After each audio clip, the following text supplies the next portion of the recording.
Hola, ¿qué tal? Bienvenidos a su programa Análisis, en una entrevista que vamos a tener el día de hoy muy interesante. Vamos a platicar con un periodista mexicano, pero que él trabaja, fíjese, algo que voy a destacar en este momento, él trabaja en Irán, así es, tiene un noticiero detrás de La Razón que allá en Teherán, allá lo producen prácticamente todas las semanas y que bueno, hoy está con nosotros y es un gusto saludar a Roberto de la Madrid.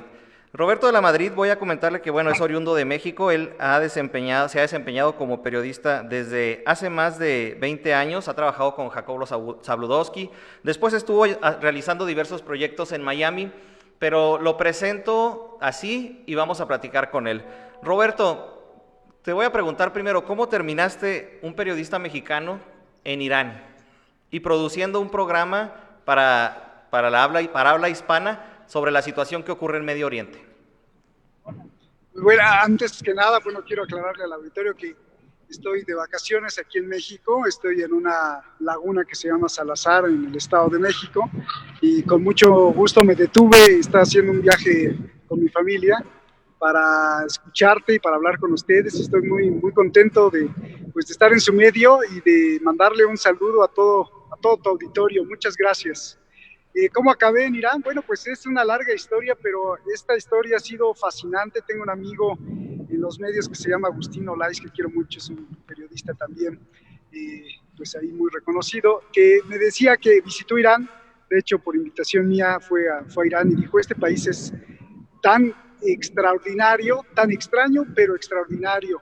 Y siempre repito sus palabras porque definen perfectamente qué es Irán. Es un país verdaderamente alucinante, surrealista como México, tiene muchos niveles para comprenderlo. Y precisamente eso es lo que me llevó allá, aunque no lo conocía, sí acepté la propuesta. Fíjate, yo estaba en Los Ángeles, me habían ofrecido el puesto de presentador del noticiero local de la cadena Estrella TV en Los Ángeles.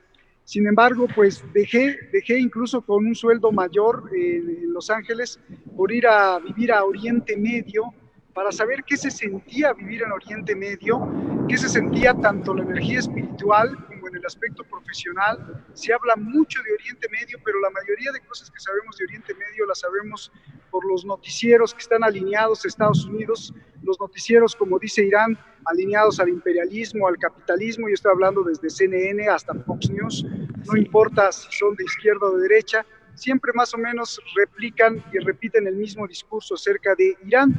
Y ese discurso es que desde George Bush, que declaró a Irán, a Corea del Norte, como eje del mal, pues ese discurso siempre ha sido como que Irán es el malo.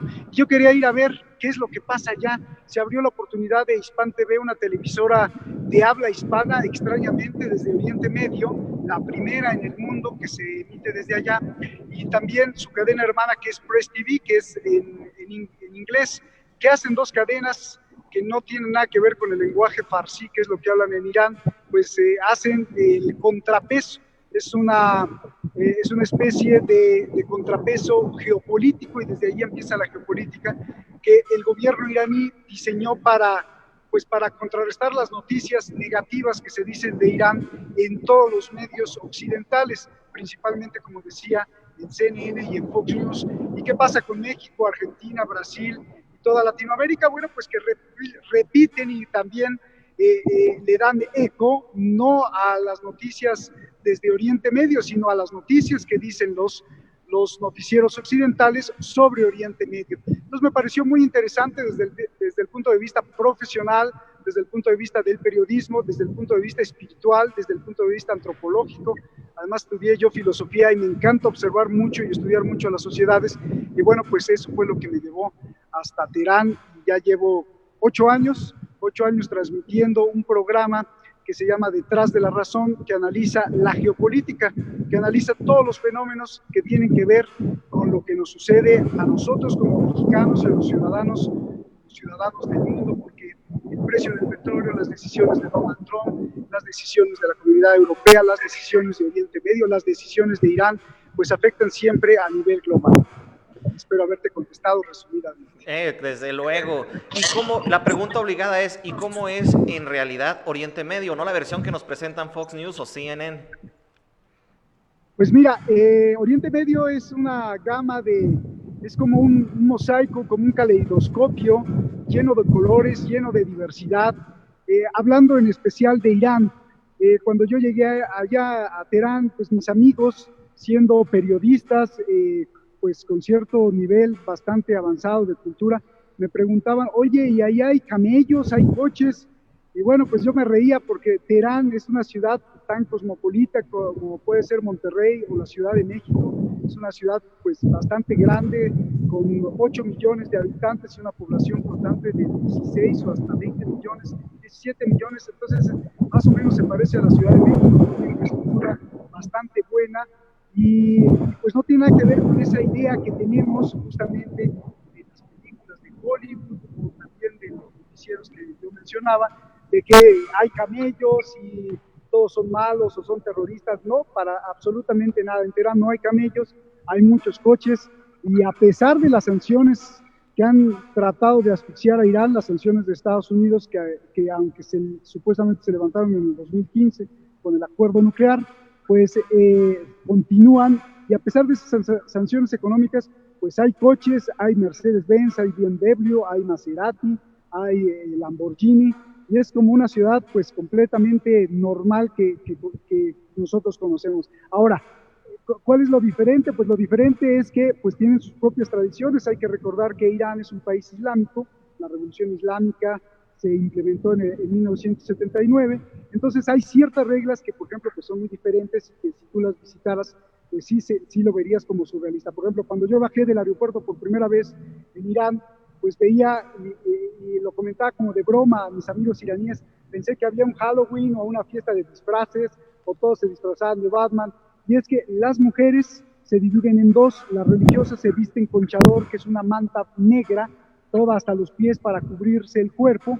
Sí se les ve la cara, no es como la Arabia Saudí, que solo se les ven los ojos, no, es más light el Islam en Irán, pero se visten con esta túnica negra hasta los pies, que se llama chador, son religiosas, y el punto es que el hombre no debe de ver a una mujer nada, a partir solo la mano, no le puede ver los pies o las piernas, no puede ver absolutamente nada. Y hay otra mitad de mujeres que son menos religiosas, o que no son religiosas, y que usan un velo, se cubren el velo, y una cosa que se llama manto, que es una especie de abrigo, para que no se le vean las pompis, hasta abajo de la rodilla, y después pantalones.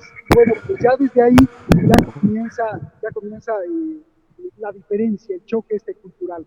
La comida es muy diferente, no hay alcohol, está prohibido el alcohol, están prohibidas las fiestas, sí hay fiestas de bodas, pero las bodas, por ejemplo, la mitad del salón de fiesta está lleno de mujeres, la otra mitad es para hombres, los hombres bailan entre los hombres, las mujeres entre los hombres, según el Islam, según la regla islámica, según el Corán, no pueden ver, una mujer no puede ser vista por hombres bailando ni cantando, a solo que seas pues, el esposo, el hermano, el padre. Entonces, el choque cultural verdaderamente es completamente lleno de color, lleno para un estudio, para reflexión, y sobre todo pues, para la cultura general, muy importante.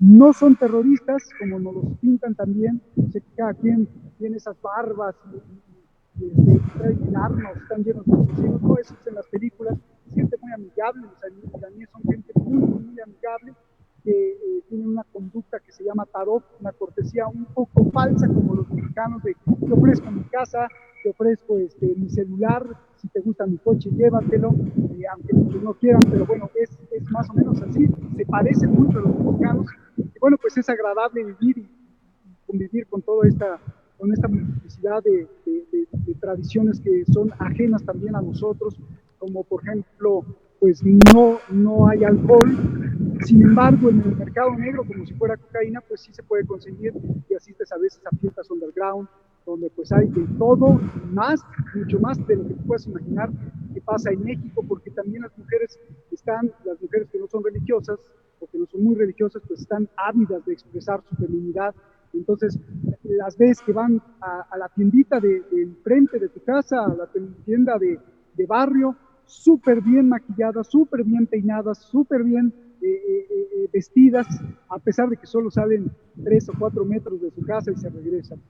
No, pues qué interesante y qué diferente, pues esta cultura que tú estás viviendo desde hace 8 años. Y volviendo al tema más periodístico, ¿cómo se hace periodismo geopolítico desde Irán? ¿Y qué te ha tocado vivir, si puedes hacer un resumen muy breve, periodísticamente y políticamente, qué te ha tocado vivir en estos 8 años? ¿Cómo se hace periodismo? Bueno, pues se hace muy bien. Estoy muy agradecido con Hispan TV, en el sentido de que he tenido toda la libertad, absolutamente toda la libertad para tocar todos los temas de la geopolítica. Entonces, en ese sentido, estoy tan agradecido, me siento pues afortunado porque puedo hablar con total abertura del gobierno de México, del gobierno de Estados Unidos sobre todo, de todos los gobiernos del mundo. Sí tengo, pues como la cadena de Hispan TV es una cadena gubernamental, entonces bueno, pues no toco Irán, ahí sí no puedo tocar ni ser muy crítico con el gobierno iraní, porque bueno, pues ellos son los que pagan. Esa parte, pues espero que más adelante haya una apertura pues mucho mayor para también hacer una autocrítica o una crítica dentro, pero bueno, eso no me toca porque lo que me toca es la geopolítica, entonces pues me siento muy afortunado de hablar con total libertad de todo el exterior de Irán, es decir, de todo el mundo, desde el gobierno de Taiwán hasta el gobierno de Argentina, criticar al que era entonces, por ejemplo, presidente Macri, ahora el presidente Fernández, o por ejemplo hablar de Rajoy cuando era presidente de gobierno de España, o a hablar de Sánchez, de cualquier cosa puedo hablar con total libertad. Tengo todos los recursos, afortunadamente, eso es algo muy importante. El país es un país petrolero, entonces desde que empezó Hispan TV, bueno, pues todo el sistema económico pues a la disposición de Hispan TV, y tenemos analistas muy importantes, de renombre, muy estudiados en España, en Francia, en México también. Hemos contado con la participación de Alfredo Jalife, de Rubén Luengas, en Argentina, de los mejores intelectuales. Entonces hemos hecho un papel muy importante a nivel geopolítico. De hecho, hemos hecho varias conferencias en diferentes universidades de Latinoamérica. He estado invitado, por ejemplo, ahora en los próximos meses para presentar un libro en la Casa del Libro en Madrid, también sobre geopolítica. La forma de hacer geopolítica en Detrás de la Razón, que es el programa que yo dirijo, que conduzco, pues es verdaderamente apertura total, y creo que ha estado enseñando parte de lo que no vemos en México o en otros países. Me escriben mucho de Brasil, de Argentina, de Uruguay, me dicen es que, bueno, de México, de Estados Unidos, es que no tenemos ese tipo de análisis geopolítico, porque obviamente los medios comerciales pues tienen una línea que cumplir con sus propios gobiernos, y no se abre tanto en el sentido de la información como se ha hecho en Detrás de la Sí, Razón. Eso es lo que... no se habla o se habla muy poco de geopolítica en los medios, al menos en México. Y estoy hablando de los medios que son nacionales o que son más grandes, ¿verdad? Pero bueno, aún así no significa que no estén pasando cosas en el mundo. ¿Qué crees que vaya a pasar tú después de que pase, después de la elección en Estados Unidos? ¿Qué va a pasar geopolíticamente? Antes de contestarte eso, la segunda pregunta que me hiciste, de qué tantas cosas he vivido, bueno, pues he vivido muchísimas cosas. He vivido la amenaza sobre todo, esto es muy importante, sobre todo mi familia, mi madre me dice, bueno, ¿cómo le haces? Mis amigos me preguntan cómo es que he podido sobrevivir la tensión. En los 8 años que yo estaba en Irán, pues siempre se vive una tensión de bombardeo, siempre se vive una tensión. Los iraníes son muy guerreros, son muy fuertes, son en algún momento también agresivos. El gobierno de Irán es muy contestatario, no se deja o no se agacha frente a Estados Unidos. Entonces la amenaza de ver a cada rato el portaaviones, el grupo de ataque de Estados Unidos entrando al Golfo Pérsico, los destructores enfrente de Irán, Irán también amenazando con atacar a Estados Unidos, pues esto en los 8 años es verdaderamente increíble, porque dices, bueno, pues en una de esas vuela un misil, y esto lo pudimos ver en enero de este año, que este 2020 pues ha empezado tremendamente en el mundo, pero en Irán se vivió desde diciembre del 2019, cuando empezaron los ataques entre las milicias pro-iraníes y el ejército de Estados Unidos, no en Irán, sino en Irak. Todo acabó, o más bien empezó, con la decisión de Donald Trump de asesinar al general Soleimani en territorio iraquí, luego la decisión de Irán de atacar la base de Estados Unidos, al-Assad, en Irak.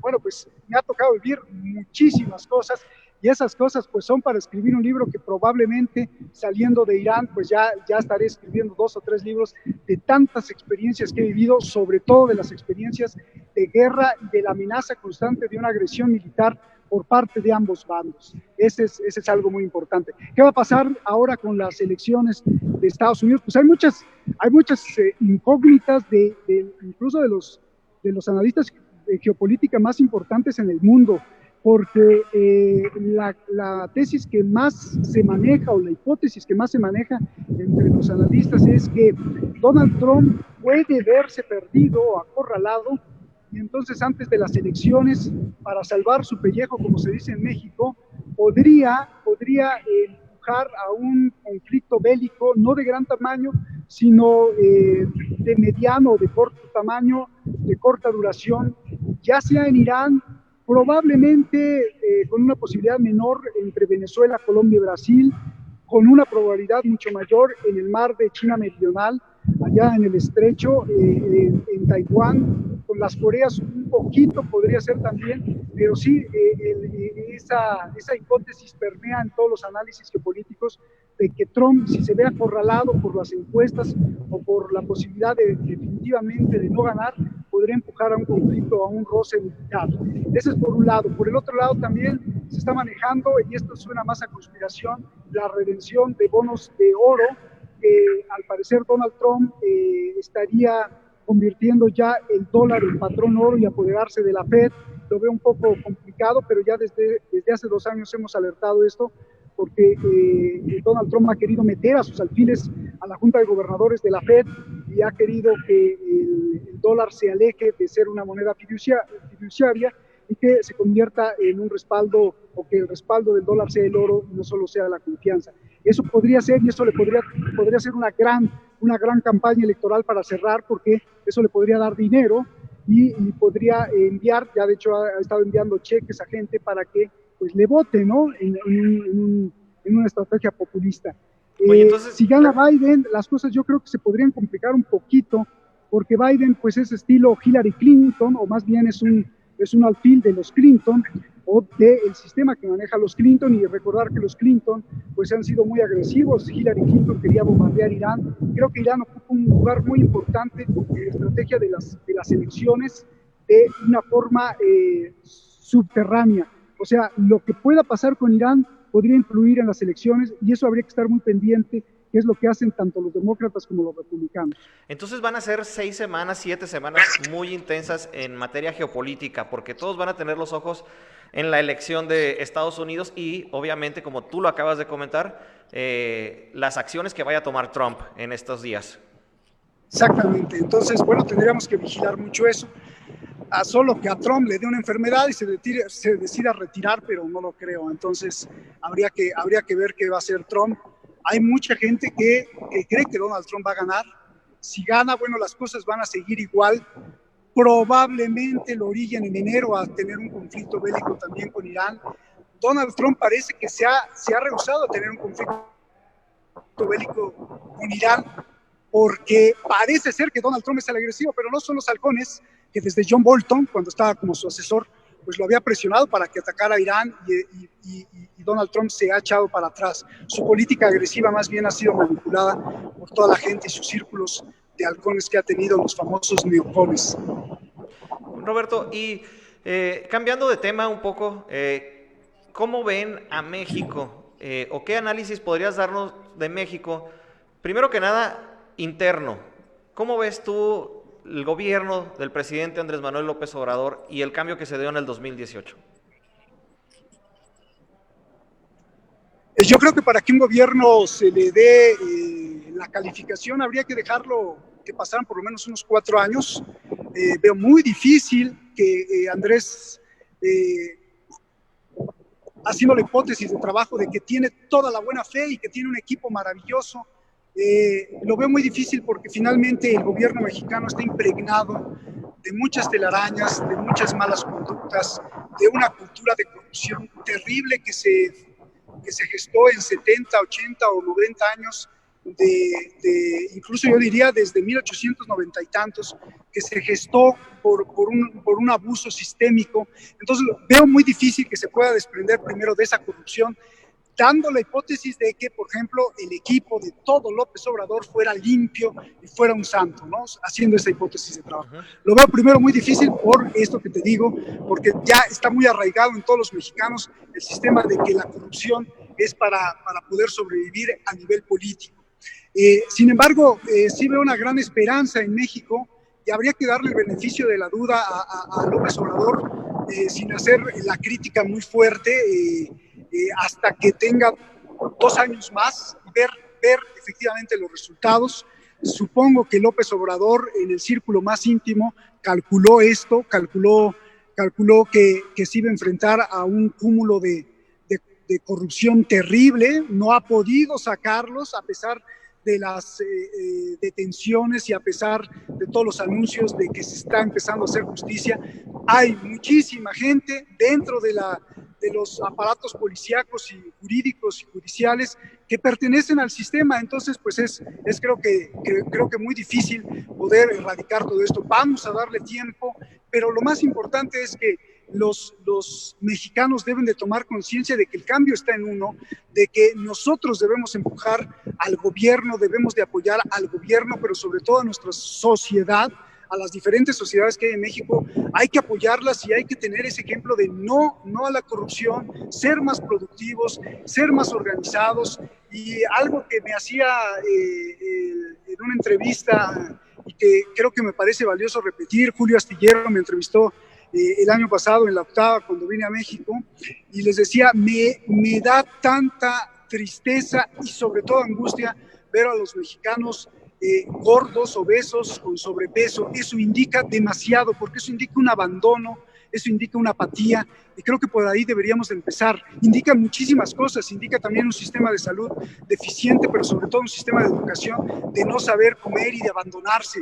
El estar gordo significa que mucha gente está en depresión y tendríamos que salir de ahí y empezar por la familia. Ese creo que es el mensaje más importante. Qué interesante, ¿eh? Acabas de dar un punto extremadamente fundamental, desde mi punto de vista también, esto es una opinión, un punto de vista fundamental, que está abandonada la educación, que está perdida la educación en México, ojalá y se pueda retomar el cauce. Y únicamente tú señalaste un efecto, ¿no? El de las personas con obesidad o el de las personas que están con sobrepeso. Y hacia lo externo, México, yo sé que tú eres experto en geopolítica, aunque eres periodista, pero eres experto por todo el gran trabajo que has hecho. México, a corto, mediano o inclusive a largo plazo, ¿puede cambiar su papel geopolítico en el mundo, dejar de estar ahora sí que en el grupo de Estados Unidos o siempre colaborando con Estados Unidos y tener un papel más protagónico en el futuro en materia geopolítica, México? Por supuesto que sí se puede, pero necesitaríamos un gobierno muy contestatario como el de Irán, necesitaríamos un gobierno con muchos pantalones, pero sobre todo una sociedad dispuesta a hacerlo, porque no es suficiente un gobierno fuerte que le diga no a Donald Trump y que se le ponga al brinco, no es suficiente, tendría que ser todos los mexicanos ser conscientes de eso y todos los mexicanos unidos, pero por supuesto que sí se podría. ¿Por qué? Porque en 1950 y tantos ya habían los primeros experimentos en los científicos mexicanos de cohetes y de misiles que podrían tener la tecnología balística, que es lo que está haciendo ahora Irán. ¿Te imaginas? En 1950 y tantos ya había ensayos. ¿Qué pasó de pronto que se abandonó toda esa carrera? Bueno, pues fue que el gobierno de México doblegó y agachó la cabeza ante Estados Unidos para que México no tuviera ni tecnología militar ni tecnología nuclear para que le pudiera hacer frente a Estados Unidos. Se necesita un gobierno demasiado fuerte, como más o menos el de Irán, pero sobre todo una sociedad muy fuerte, consciente de que le íbamos a pasar muy mal, por lo menos en 20 años, para tener después una independencia. Mientras no haya eso, pues no podría ser. Mientras no haya eso, el gobierno de México siempre va a estar negociando, haciendo el mejor negocio para salir un poquito menos abollados, salpicado de las órdenes de Estados Unidos. Si no, de otra forma, pues se hundiría como está hundido Venezuela o como está hundido Corea del Norte. Se necesita una fortaleza tremenda para poder hacerle frente a Estados Unidos. El cliché este de tan lejos de Dios y tan cerca de Estados Unidos es tan real que lo tendríamos que asumir todos y asumir una generación perdida de sufrimiento para que nuestros hijos y nietos pudieran tener un país mucho más digno. Tenemos todo el potencial, En mi carrera, en el programa de geopolítica y en mi carrera profesional que he visitado muchos países del mundo, ya quisieran decenas de países tener las riquezas que tiene México, el talento que tiene México, los recursos naturales que tiene México, pero el problema se llama dos cosas. Estamos cerca de Estados Unidos y la cosa más principal, otra vez, la educación ética, los sentimientos de los mexicanos, que cuando llega el imperialismo, cuando llegan el dinero en dólares, pues entonces aceptan y venden al país, y ahí está el problema. No, pues, gracias por tus comentarios, Roberto. Se nos acaba el tiempo. ¿Algún comentario final que quieras agregar? ¿Qué sabes de Chihuahua? ¿Qué nos puedes decir a los chihuahuenses? De Chihuahua les digo que, como en todo México, este sería como mi consejo. Lo más importante es que le den un abrazo a su mamá, que vivan muy felices. Si no viven felices, que lo compongan inmediatamente, porque cuando se den cuenta tendrán 80, 90 años de edad y no va a haber posibilidad de hacer las cosas que soñamos. El futuro está ahora aquí en nuestras manos, la felicidad está ahora aquí en nuestras manos, y es deber, es obligación de nosotros cambiar en nosotros. Si tuviéramos ciudadanos felices, amantes de sus esposas, amantes de sus hijos, tendríamos un México feliz, y entonces el México sería mucho mejor, más allá de la violencia, más allá de la violencia. Sobre todo en Chihuahua se ha experimentado mucho. Abrazos. Muchas gracias, Roberto. Pues ahí escuchó usted a Roberto de la Madrid, un gran periodista que tiene el programa Detrás de la Razón. Él trabaja desde Medio Oriente, desde Irán, y le recomendamos mucho que vea sus programas, búsquelos en YouTube. Él todas las semanas está publicando completos los programas y los noticieros que produce.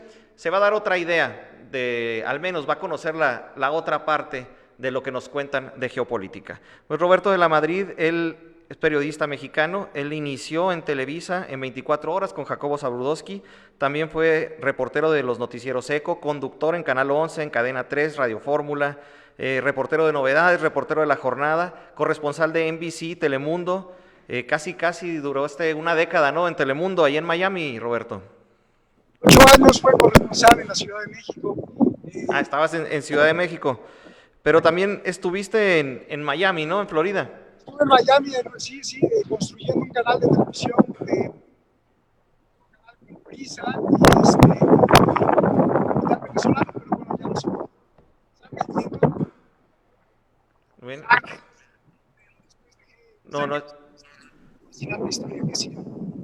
Bueno, ya casi no escuchamos lo último, pero le agradecemos a Roberto que nos haya acompañado y a usted también por ver esta entrevista. Le deseamos que tenga un excelente día. Ya sabe, estuvo aquí en el programa Análisis en tiempo.com.mx. Hasta la próxima.